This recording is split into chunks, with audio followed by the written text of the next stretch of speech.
Hello student. आज हम executive के बारे में, एग्जीक्यूटिव यानी कि कार्यपालिका के बारे में पढ़ेंगे। कार्यपालिका जैसे कि आप सब जानते हो, सरकार के 3 अंग होते हैं: व्यवस्थापिका, कार्यपालिका, न्यायपालिका। कार्यपालिका अपने आप में सरकार का ही दूसरा रूप कही जा सकती है, क्योंकि जो आधुनिक राज्य हैं, जो लोक कल्याणकारी राज्य हैं, उनमें कार्यपालिका का स्थान इतना महत्वपूर्ण हो गया है कि उसी के लिए जनरली सरकार शब्द का प्रयोग किया जाने लगा है। तो जिसके कारण क्या होता है कि कार्यपालिका को ही सरकार कहा जाने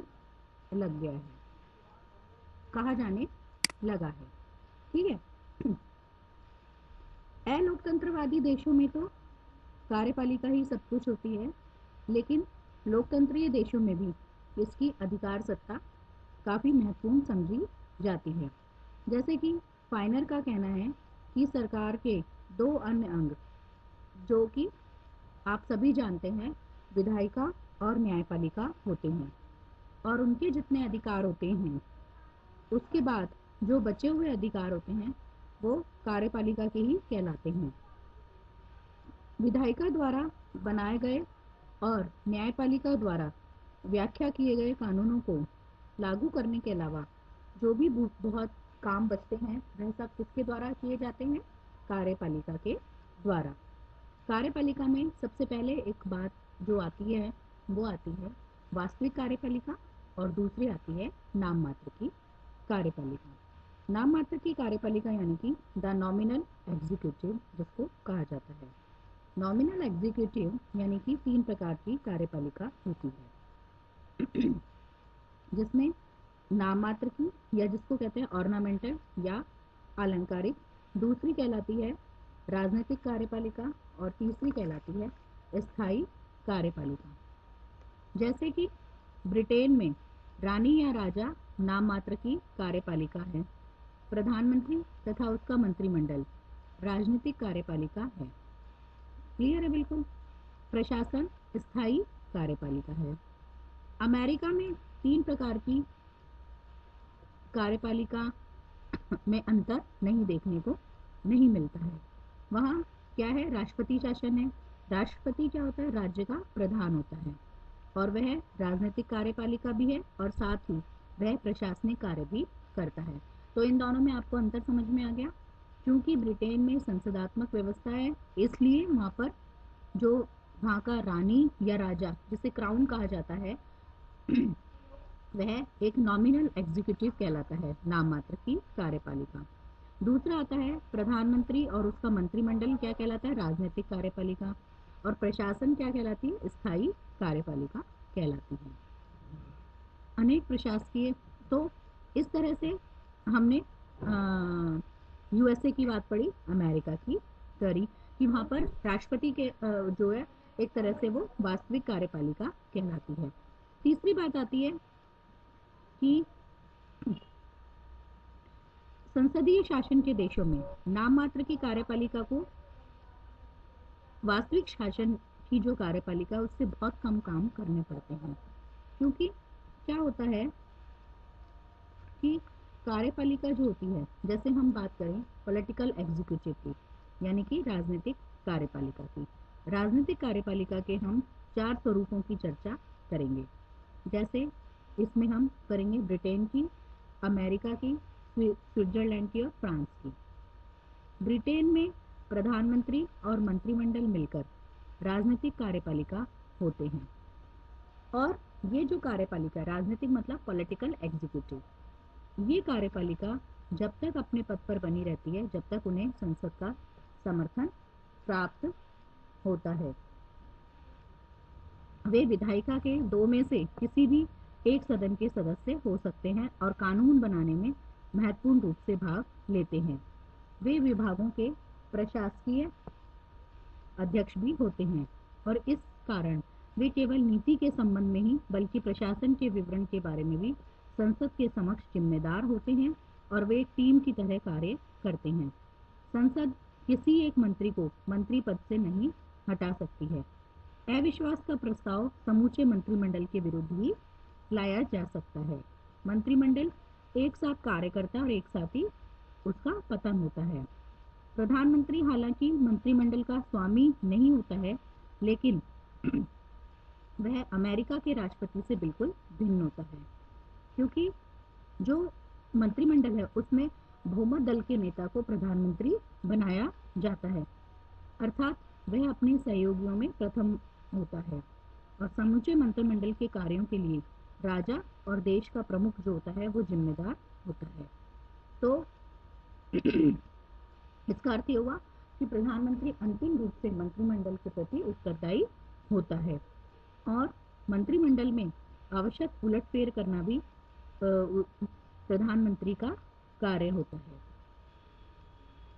ब्रिटिश शासन प्रणाली में कार्यपालिका और विधायिका के बीच शांतिपूर्ण और सुदृढ़ संबंध होते हैं। संसद के साथ वो मंत्री अपने व्यक्तिगत दैनिक संबंधों, संसद के प्रति अपनी जिम्मेदारी के कारण सही राह पर चलते हैं और मंत्रिमंडल चूंकि 5 वर्ष के लिए होता है और उसको प्रधानमंत्री द्वारा भंग करने की धमकी भी दी जा सकती है। लेकिन इन सब के बावजूद भी हम देखते हैं कि जब किसी पार्टी का भारी बहुमत होता है तब वह विरोधी दल की आलोचनाओं से और जनमत की ओर से पूरी तरह उदासीन हो जाता है। मतलब अगर सशक्त विपक्ष नहीं होता तो ये एक पक्षीय जो शासन व्यवस्था है वो पूरी तरह से थोड़ा सा तानाशाही हो जाती है, उनमें थोड़ी सी जनता के प्रति उदासीनता आ जाती है। ब्रिटेन के मंत्रिमंडल की जो इम्पोर्टेंस है वो फाइनल में कहा है कि सब ले देकर अंग्रेजी मंत्रिमंडलीय व्यवस्था से देश को गतिवान, सामर्थ्यवान, विचारशील तथा उत्तरदायी नेतृत्व मिलता है। तो ब्रिटिश मंत्रिमंडल में प्रधानमंत्री का महत्वपूर्ण स्थान होता है और वह अपनी सहायता के लिए कुछ विशेष मंत्रियों का इनर कैबिनेट बना लेता है। ब्रिटिश शासन प्रणाली में महारानी की शानदार पालकी को 4 कहार प्रधानमंत्री, वित्त मंत्री, प्रतिरक्षा मंत्री और परराष्ट्र मंत्री अपने मजबूत कंधों पर उठाए हुए हैं। तो 4 इसमें ये कहे जाते हैं।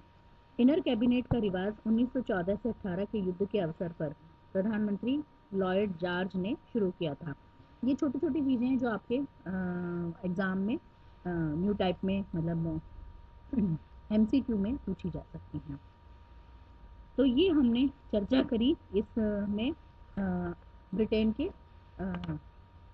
एग्जीक्यूटिव की, ब्रिटेन की कार्यपालिका की। अब हम दूसरे जो हमने एग्जाम्पल लिया था वो है अमेरिकी शासन प्रणाली में राष्ट्रपति राजनीतिक और ऑर्नामेंटल दोनों ही प्रकार की कार्यपालिका है।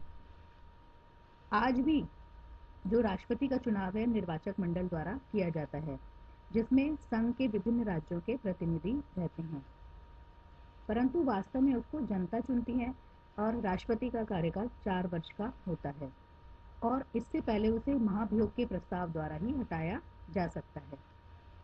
राष्ट्रपति विधायिका का सदस्य नहीं होता, इसलिए जो भी वैधानिक योजनाएं वह कार्यान्वित करना चाहता है उन्हें वह विधायकों और संसद की समिति के द्वारा ही कर सकता है।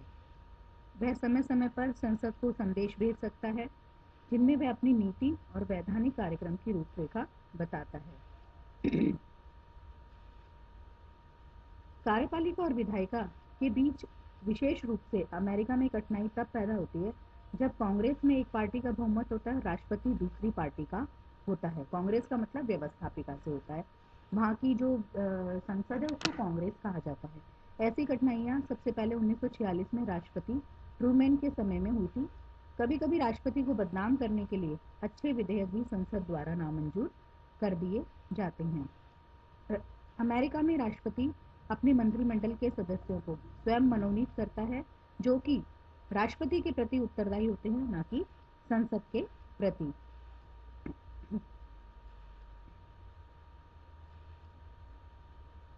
विधायिका स्विट्जरलैंड की, अब तीसरी जो हम बात करेंगे वो ये है स्विट्जरलैंड की कार्यपालिका। स्विट्जरलैंड की कार्यपालिका अपने आप में बहुत विशेष है। वहाँ 7 सदस्यों की एक अनूठी परिषद होती है जिसका चुनाव संसद के दोनों सदनों की सम्मिलित बैठक में 3 वर्षों के लिए किया जाता है। इसमें सभी पार्टियों को, धर्म संप्रदायों को, सभी भाषाएं बोलने वालों को और 3 प्रमुख कैंटनों के प्रतिनिधियों को शामिल किया जाता है। इस पर संसद का नियंत्रण रहता है। अविश्वास या निंदा प्रस्ताव के कारण त्यागपत्र देने का यहाँ कोई प्रश्न नहीं उठता है। यदि संसद परिषद के कार्यों अथवा उसकी नीतियों का समर्थन नहीं करती तो परिषद उनमें आवश्यक संशोधन कर देती है और अपना काम चालू रखती है। यह पार्टी शासन नहीं है और इसमें कोई प्रधानमंत्री नहीं होता है। 7 सदस्यों में से एक प्रतिवर्ष अध्यक्ष चुना जाता है। वह केवल सभापति होता है, जिसे सहयोगियों में प्रथम कहा जाता है। तो कोई भी मतलब समान सहयोगियों में प्रथम नहीं होता, मतलब वो इक्वल होते हैं। 7 मेंबर्स होते हैं जो कि इक्वल होते हैं, जिनका सबका पद शक्तियां सब इक्वल होती हैं। कार्यपालिका के सभी कार्य करते हैं ये 7 सदस्य। परिषद का कार्य विभागों में बटा हुआ होता है और हर विभाग एक सदस्य में सौंप दिया जाता है। क्योंकि परिषद का नियंत्रण किसी एक हाथ में नहीं होता है, इसलिए स्विट्जरलैंड की कार्यपालिका को बहुल कार्यपालिका कहा जाता है।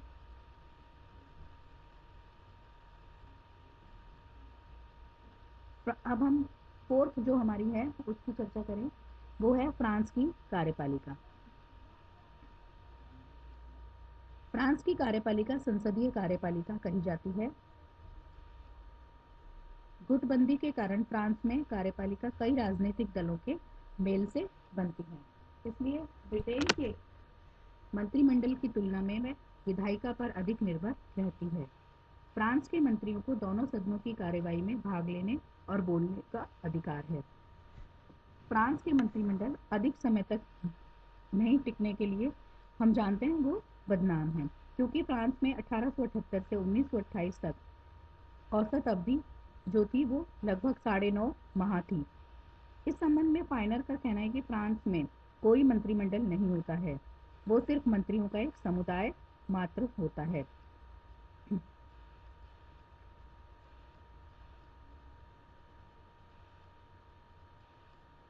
श्रीनिवास अयंगर ने भारत के लिए निर्दलीय राजनीतिक कार्यपालिका का समर्थन किया है।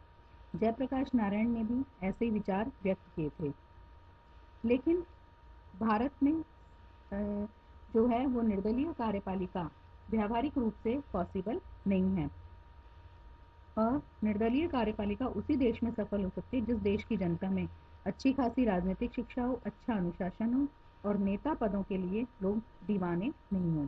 तो इस तरह से हमने इस वीडियो के माध्यम से राजनीतिक कार्यपालिका के बारे में पढ़ा। अगले वीडियो में हम पढ़ेंगे मंत्रिमंडलीय, संसदीय अथवा उत्तरदायी कार्यपालिका क्या है। Thank you.